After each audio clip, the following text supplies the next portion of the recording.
Google ရဲ့အကောင်းဆုံးနဲ့အဆင့်အမြင့်ဆုံး Video Generation AI Model ဖြစ်တဲ့ Veo 3.1 ကိုလုံးဝအခမဲ့သုံးလို့ရမယ့်နည်းလမ်းလေးတစ်ခုကိုအားလုံးသိချင်ပါသလား။ ဗီဒီယိုအတူလေးတွေကိုပေါင်းဆက်ပြီးတော့ Character Consistency ရှိတဲ့ Cinematic ဇာတ်လမ်းလေးတစ်ခုဒါမှမဟုတ် Brand ကြော်ညာတစ်ပုဒ်ဖြစ်အောင်ဘယ်လိုဖန်တီးရမလဲဆိုတဲ့လိုအပ်ချက်တွေကိုရှာနေတယ်ဆိုရင်တော့ဒီဗီဒီယိုလေးကမိတ်ဆွေတွေအတွက်ဖြစ်ပါလိမ့်မယ်။ Welcome to Access AI.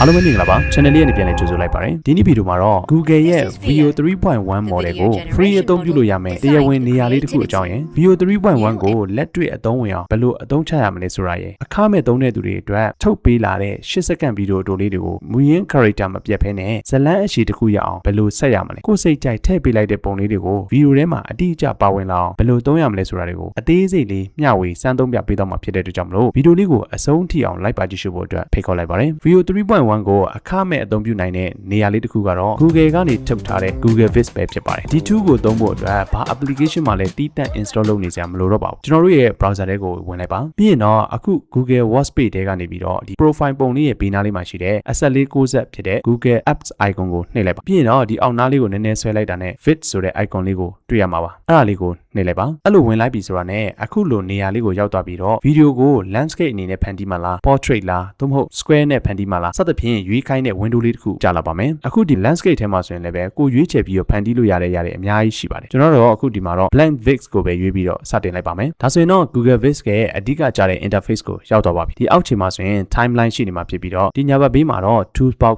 ရှိပါတယ်အပေါ်မှာကတော့ Office tool တွေမှာတွေ့ရလေရှိတဲ့ပုံစံအတိုင်းပဲမြင်တွေ့ရမှာပါကျွန်တော်တို့ဟာ AI video တွေဖန်တီးမှာဖြစ်တဲ့အတွက်ကြောင့်မလို့ဒီညာဘက်ဘေးမှာရှိတဲ့ toolbox ကိုပဲအဓိကထားပြီးတော့သုံးသွားရမှာပါဒီအပေါ်ဆုံးမှာဆိုရင် Veo ဆိုတာလေးကိုတွေ့ရပါလိမ့်မယ်အဲ့ဒါလေးကိုနှိပ်လိုက်ပါမယ်ဒါဆိုရင်တော့အခုလိုမျိုး box လေးတစ်ခုကြာလာ Veo 3.1 model ကိုအသုံးပြုပြီးတော့ဗီဒီယိုလေးတွေစတင်ဖန်တီးခိုင်းလို့ရပါပြီဗီဒီယိုဖန်တီးဖို့အတွက်ဒီမှာဆိုရင်ရွေးချယ်စရာနှစ်ခုရှိပါတယ် prompt ရေးထည့်ပေးပြီးတော့အားလုံးကိုအစကနေဖန်တီးခိုင်းလို့ရတဲ့ create a clip from scratch ဆိုတဲ့ feature ရဲ့ကိုယ်စိတ်ကြိုက်ပုံလေးတွေကိုလှုပ်ရှားအောင်လုပ်လို့ရမယ် animate an image ဆိုတဲ့ feature ရဲ့ကိုတွေ့ရမှာပါအခုပထမဆုံးအနေနဲ့ create a clip from scratch ဆိုတဲ့ feature ကိုအရင်ဆုံးစမ်းပြီးတော့သုံးပြသွားပါမယ်ဒီနေရာမှာကိုလိုချင်တဲ့ဗီဒီယိုအကြောင်းအရာလေးကို prompt လေးရေးထည့်ပေးလိုက်ရမှာပါကျွန်တော်ခုဒီမှာဆိုရင်နမူနာ prompt လေးတစ်ခုထည့်ပေးလိုက်ပါမယ်ပြီးရင်တော့ဒီအောက်မှာမြင်တွေ့နေရတဲ့ landscape နေရာမှာ site တွေပါပြောင်းချင်တယ်ပြောင်းလို့ရပါသေးတယ်အကုန်လုံးကိုယ်စိတ်ကြိုက်ပြုပြင်ပြီးသွားပြီ prompt တွေလည်းထည့်ပြီးသွားပြီဆိုရင်တော့ဒီအောက်မှာမြင်တွေ့နေရတဲ့ generate ကိုနှိပ်ပေးလိုက်တာနဲ့ဗီဒီယိုလေးစတင်ဖန်တီးပေးနေပါပြီ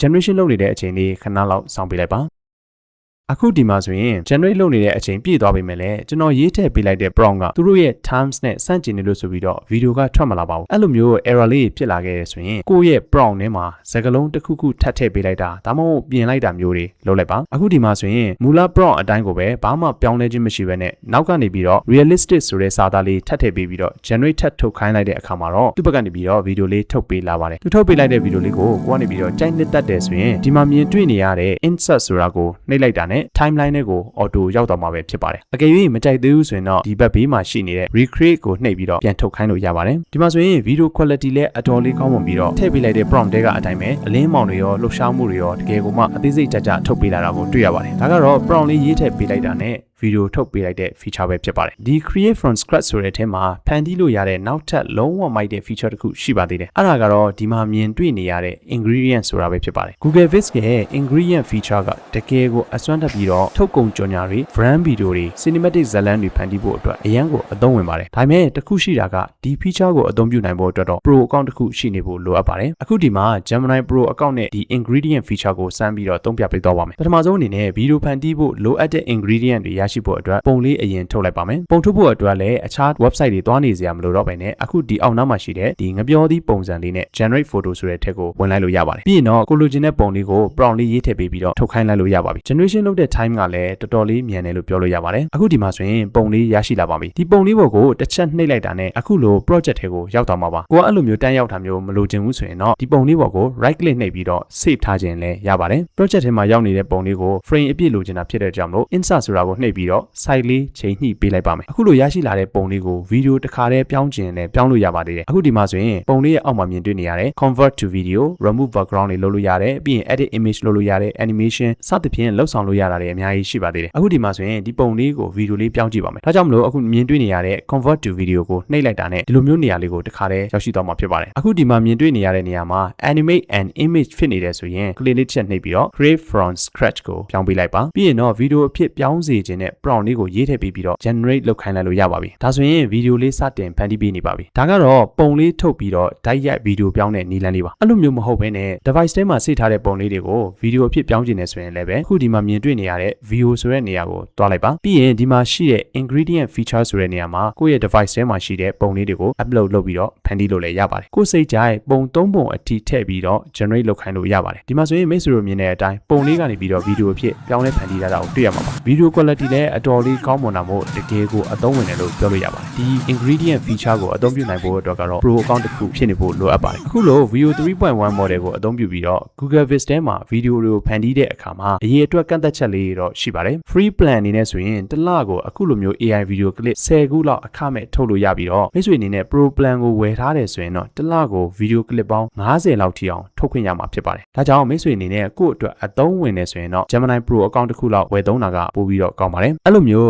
pro subscription တွေကိုဝယ်သုံးချင်တယ်ဆိုရင်တော့ကျွန်တော်တို့ရဲ့ YouTube channel ကကြည့်ရှုသူတွေရဲ့အတွက်အထူးသီးသန့် service ပေးနေတဲ့ Level Up to Pro ဆိုတဲ့ Telegram channel လေးကိုညွှန်ပေးချင်ပါတယ်အဲ့ဒီမှာ AI tool မျိုးစုံအပြင် Canva Pro တို့ CapCut Pro တို့ VPN မျိုးစုံကိုလည်းဈေးနှုန်းသက်သာပြီးတော့ယုံကြည်စိတ်ချစွာနဲ့ဝယ်ယူနိုင်တဲ့နေရာလေးပဲဖြစ်ပါတယ်အကယ်မိတ်ဆွေအနေနဲ့အဲ့ဒီကိုသွားဝယ်တဲ့အခါမှာ Pro 2A ဆိုတဲ့ code လေးကိုပြောပြီးတော့ဝယ်မယ်ဆိုရင်ဈေးထက်လျှော့ပေးပါလိမ့်မယ်အခုဒီမှာမြင်တွေ့နေရတဲ့ video တွေကတော့ ingredient feature ကိုသုံးပြီးတော့ထုတ်ထားတဲ့ video တွေပဲဖြစ်ပါတယ်โอเคဒါဆိုရင်ပုံကနေဗီဒီယိုဖန်တီးလို့ရတဲ့နောက်ထပ်နည်းလမ်းတစ်ခုဖြစ်တဲ့ animate and image ဆိုတဲ့ feature ကိုစမ်းပြီးတော့သုံးကြည့်သွားရအောင်ပါဒီမှာမိတ်ဆွေတို့သိကျင်တဲ့ character consistency ရှိတဲ့ဇာတ်လမ်းရှည်တစ်ခုဖန်တီးပုံကိုပါတခါတည်းပြောပြပေးသွားပါမယ်အစောကဖန်တီးထားတဲ့ဒီဗီဒီယိုလေးရဲ့နောက်မှာပဲထပ်ပြီးတော့ဆက်ပြသွားပါမယ်အဆက်မိနေဖို့အတွက်ပထမဗီဒီယိုရဲ့နောက်ဆုံး second နောက်ဆုံး frame နေရာမှာဗီဒီယိုလေးကိုခဏရက်လိုက်ပြီးတော့အခုလိုမျိုး screenshot လေးရိုက်လိုက်ပါမယ်ဒီမှာအရေးကြီးတာတစ်ခုကအခုလိုရိုက်ထားတဲ့ပုံကိုပြန်ထည့်ပေးပြီးတော့ဗီဒီယိုလောက်ခိုင်းမှာဖြစ်တဲ့အတွက်ကြောင့်မလို့နောက်ထပ်ဗီဒီယိုတွေထွက်လာတဲ့အခါမှာ logo နှစ်ခုထပ်မနေအောင်ပုံမှာရှိနေတဲ့ logo လေးကိုအရင်ဖျောက်လိုက်တာပို့ပြီးတော့ကောင်းပါတယ်ကျွန်တော်တို့ရဲ့ device ထဲမှာရှိတဲ့ဒီ gallery photo editing tools တွေဒါမှမဟုတ်ခြား AI object remover တွေနဲ့ဒီဟာလေးကိုဖျက်လိုက်လို့ရပါတယ်အခုဒီမှာဆိုရင်မိတ်ဆွေတို့မြင်တဲ့အတိုင်းပဲပုံလေးမှာပါနေတဲ့ watermark လေးကိုကျွန်တော်ဖျောက်ပလိုက်ပါပြီဒီပုံကိုဗီဒီယိုဖြစ်ပြောင်းဖို့အတွက်ဒီမှာမြင်တွေ့နေရတဲ့ add image ဆိုတဲ့နေရာလေးကို upload လုပ်ပေးလိုက်ရမှာဖြစ်ပါတယ်နောက်ထပ်အရေးကြီးတဲ့အပိုင်းကတော့ prompt ပါကျွန်တော်တို့ထည့်လိုက်တဲ့ prompt ကပထမဗီဒီယိုမှာပြီးသွားတဲ့နောက်ဆုံး frame ကနေဇာတ်လမ်းဆက်မိသွားအောင်ရေးပေးဖို့တော့လိုပါမယ်အကိမိတ်ဆွေအနေနဲ့အဲ့လိုရေးတတ်ဘူးဆိုရင်လည်း AI တွေကိုတခါတည်းရေးခိုင်းလိုက်လို့ရပါတယ်ဒီမှာ prompt လေးရေးထည့်ပေးလိုက်မယ်အကုန်လုံးထည့်ပြီးသွားလို့အားလုံးပြီးသွားပြီဆိုရင်တော့ဒီအောက်မှာရှိတဲ့ generate ကိုနှိပ်ပြီးတော့ဗီဒီယိုလေးဖန်တီးပေးနေတာကိုခဏစောင့်လိုက်ပါအခုဒီမှာဆိုရင်ပုံလေးကနေပြီးတော့နောက်ထပ်ဗီဒီယိုအသစ်လေးတစ်ခုပြောင်းလဲထုတ်ပေးလာတာကိုမြင်တွေ့ရမှာပါအစောပိုင်းကပြောခဲ့သလိုမျိုးပဲသူထုတ်ပေးလာတာလေးကိုမကြိုက်သေးဘူးဆိုရင် recreate နဲ့ပြန်ထုတ်ခိုင်းလို့ရတယ်လို့ကြိုက်နေတတ်တယ်ဆိုရင်တော့ဒီမှာမြင်တွေ့နေရတဲ့ insert ကိုနှိပ်လိုက်တာနဲ့ project တွေကိုရောက်သွားပါပြီအဲ့လိုနှိပ်လိုက်တဲ့အခါမှာအခုလိုမျိုး previewing အနေနဲ့ပေါ်လာပြီးတော့နောက်ထပ် scene အသစ်တစ်ခုအနေနဲ့လုပ်ချင်တာလားဒါမှမဟုတ်ရင်ရှိပြီးသား clip နေရာမှာပဲအစားထိုးမှလားဆိုပြီးတော့ရွေးပေးလို့ရပါတယ်ဒီမှာဆိုရင်ကျွန်တော်ကနောက်ထပ် scene အသစ်တစ်ခုအနေနဲ့ထည့်မှာဖြစ်တဲ့ကြောင့်မလို့ insert in new scene ဆိုတာကိုနှိပ်ပေးလိုက်ပါမယ်ဒါဆိုရင်တော့ timeline ပေါ်မှာ